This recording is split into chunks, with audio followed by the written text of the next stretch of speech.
पश्चिम बंगाल विधानसभा चुनावों के लिए भारतीय जनता पार्टी ने नॉर्थ बंगाल के कई सीटों से अपने उम्मीदवारों की सूची जारी की है, जिसमें अलीपुर द्वार से कालचिनी विधानसभा सीट के लिए एक दिन पहले ही पार्टी का दामन थामने वाले विशाल लामा को टिकट दिया गया है। गौरतलब है कि यह सीट अनुसूचित जनजाति के लिए आरक्षित है और गोरखली समुदाय का यहाँ अच्छा खासा दखल है। साल 2016 के चुनावों में भी विशाल लामा को भाजपा का समर्थन मिला था और उनके ही पार्टी के तले वह चुनाव लड़े थे, जिसमें उन्होंने बेहतरीन प्रदर्शन करते हुए 34.14% के साथ कुल 60,550 मत हासिल किए थे। वह अपने प्रतिद्वंदी विल्सन चंपासरी से महज 1511 मतों के अंतर से चुनाव हार गए थे। हालांकि उस समय तृणमूल से चुनाव लड़े विल्सन चंपासरी वर्तमान में भाजपा का दामन थाम चुके हैं। 39 साल के विशाल लामा डुआर्स क्षेत्र में एक कद्दावर युवा नेता के तौर पर जाने जाते हैं। साथ ही वह गोरखा जनमुक्ति मोर्चा बिमल पंथी के डुआर्स में सबसे अहम चेहरे भी थे। वहीं डुआर्स के अन्य गोरखाली बाहुल्य सीटों में कुमारग्राम से मनोज ओरान, अलीपुरद्वार से अर्थशास्त्री अशोक लाहड़ी, मादारी हाट से मनोज टिक्का को भाजपा ने इस बार वोट दिया है। आपको साथ ही साथ बता देते हैं कि जो इस क्षेत्र से कालचिनी से चुनाव लड़ रहे हैं वह न केवल गोरखाली समुदाय से है, बल्कि उन्होंने सिलीगुड़ी में बंगाल के प्रभारी कैलाश विजयवर्गीय एवं राष्ट्रीय प्रवक्ता राजू बिष्ट की मौजूदगी में भारतीय जनता पार्टी का दामन थामा था। आइए सुनते हैं कि उन्होंने पार्टी का दामन थामते हुए क्या बात कही थी। पार्टी जो हमारे जो परिवार है उसमें हम लोग फिर शामिल होने जा रहे हैं। वैसे तो हम पहले से, जैसे कि हमारे माननीय संसद जी ने अभी कहा कि हम पहले भी भारतीय जनता पार्टी के 2009 से एक कार्यकर्ता थे। साथ ही साथ हम लोग गोरखा जनमुक्ति मोर्चा सेंट्रल कमेटी में 2008 से हम लोग काम करते आ रहे हैं। तो पिछले कई सालों से 2009 से हम लोग अलायंस टीम के रूप में हम लोग काम कर चुके हैं भारतीय जनता पार्टी के साथ।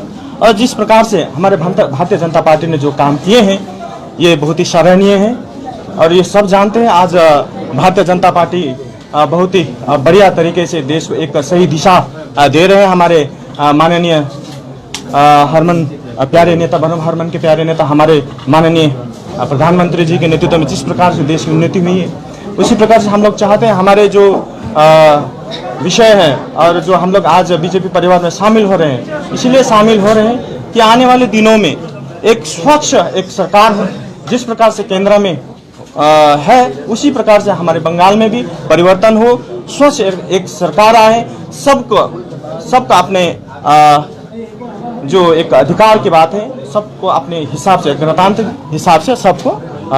नमस्कार, हमारे साथ सीधे मौजूद है कालचिनी से जिनको टिकट दिया गया है विशाल लामा। विशाल लामा जी, आपको बधाई और टिकट मिल गया। धन्यवाद।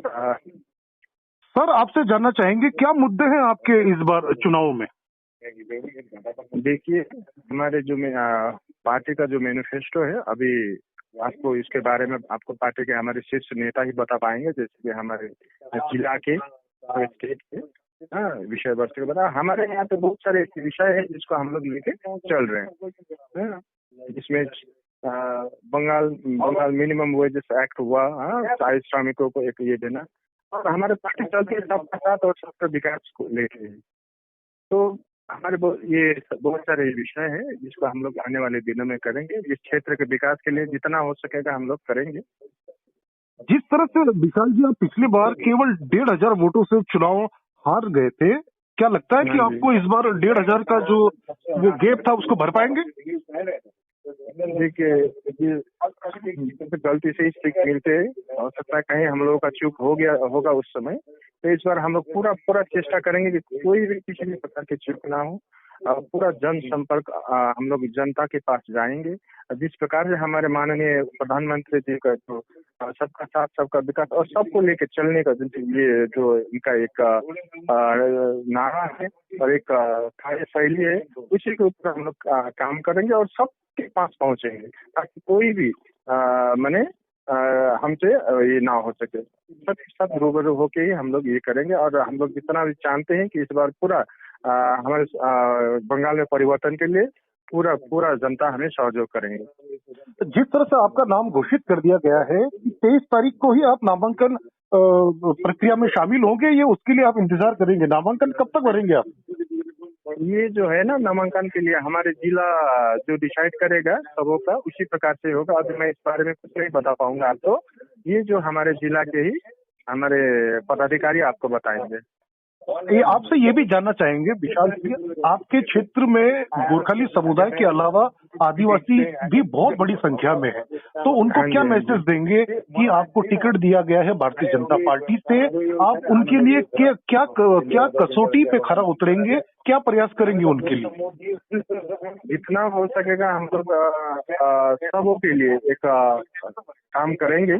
और जो है हमारे जितने भी आदिवासी समुदाय हैं इतने सालों से हम लोग मिल के काम कर रहे हैं। आने वाले दिन में और मिल के मैत्री भाव रख सद्भावना रख के एक दूसरे का हाथ में हाथ ये लेके हम लोग एक दूसरे का विकास के लिए हम लोग काम करेंगे एक मैत्री भाव रखते हुए। जी जी, उसके अलावा गोरखाली भाषी भी काफी सारे लोग हैं वहाँ पे आपके क्षेत्र में, तो गोरखाली जनता उरला असले के भन्नु चाहन्छ ओइटा गोरखाली उम्मेदवार हुनेको नाते ओइटा राष्ट्रिय दलले हजुरलाई टिकट दिएको छ, तो आफ्नो जनताको माझ हजुरले के सन्देश दिनु चाहन्छ? म उहाँहरूलाई यति नै भन्न चाहन्छु, हजुर सबै नै एक भएर अघि आएर है आफ्नो मत खसालौँ है र सही जग्गामै मत खसालौँ र जुन चाहिँ अब हाम्रो भाजपाको जुन चाहिँ एउटा नीति छ, जुन चाहिँ आइडियोलोजी लिएर चल्छ, जुन माननीय प्रधानमन्त्रीको जुन चाहिँ एउटा नारा सबैको साथमै सबैको विकास हुन्छ भन्ने कुरो र त्यसमा हामी विश्वास राखेँ सबैजना नै उहाँको हात दरिलो बनाउन हामी सबै नै लागि परौँ भन्ने म उहाँलाई मेसेज दिन चाहन्छु। आशा गर्छु सम्पूर्ण गोर्खाली समाज मात्र नभएर सम्पूर्ण हाम्रो आदिवासी समाज, राजवंशी समाज, कोचे मेचे यस भेगमा बस्ने सम्पूर्ण जनजाति बङ्गाली, बिहारी, मरवाडी सबै दाजुभाइहरूले यसपालि मोदीजीको हात दरिलो बनाउनु हुन्छ भन्ने म आशा गर्छु। चलिए विशाल जी, आपने अपना काफी कीमती वक्त दिया, क्योंकि आप अभी बिजी होंगे। शुभकामनाएं, बधाई आपके आसपास होगा और चुनाव की प्रक्रिया से भी आप लगभग निकलने वाले हैं। आपने वीर गोरखा वेब टीवी से बात की, सर आपका बहुत बहुत धन्यवाद।